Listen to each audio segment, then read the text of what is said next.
ಭೀಮೋತ್ಸವ ಉದ್ದೇಶಗಳನ್ನ 3 ಬೇಡಿಕೆಗಳದಾವ.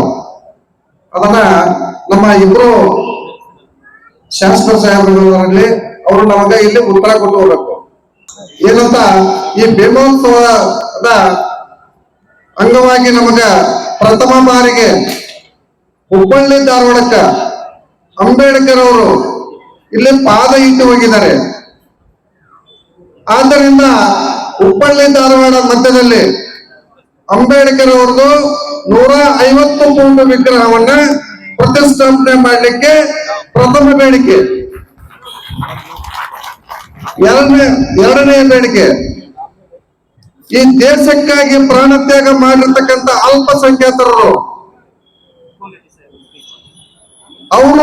ಅವರಿಗೆ ಹಂಚಿಗೆ ಹೋಗ್ತಾರಲ್ಲ, ಒಂದು ಹಂಚ ಭವನ ಇಲ್ಲ ಇಲ್ಲಿ ಹುಬ್ಬಳ್ಳಿ ಧಾರವಾಡದಲ್ಲಿ, ಹಂಚ ಭವನ ಒಂದು ಕಟ್ಟಿಸ್ಕೊಡ್ಬೇಕಂತ ಒಂದು ಎರಡನೇ ಬೇಡಿಕೆ. ಆಮೇಲೆ ಮೂರನೇದ್ದು, ಬುದ್ಧ ವಿಹಾರ ಒಂದು ಕಟ್ಟಿಸ್ಬೇಕಂತಂದು ಹುಬ್ಬಳ್ಳಿ ಧಾರವಾಡ ಮಧ್ಯದಲ್ಲಿ ಎಲ್ಲಾದ್ರೂ ಒಂದು ಜಾಗ ನೋಡಿ ಬುದ್ಧ ವಿಹಾರವನ್ನ ಕಟ್ಟಿಸ್ಕೊಡ್ಬೇಕಂತ ಮೂರನೇ ಬೇಡಿಕೆ ಇಡ್ತಾ ಇದ್ದೀನಿ. ಈ ಬೇಡಿಕೆಗಳನ್ನ ಸನ್ಮಾನ್ಯ MLA ಸಾಹೇಬರು, ಮಂತ್ರಿಗಳು ಎಲ್ಲರೂ ಇದನ್ನು ಒಪ್ಪಿಗೆ ಕೊಡಬೇಕು.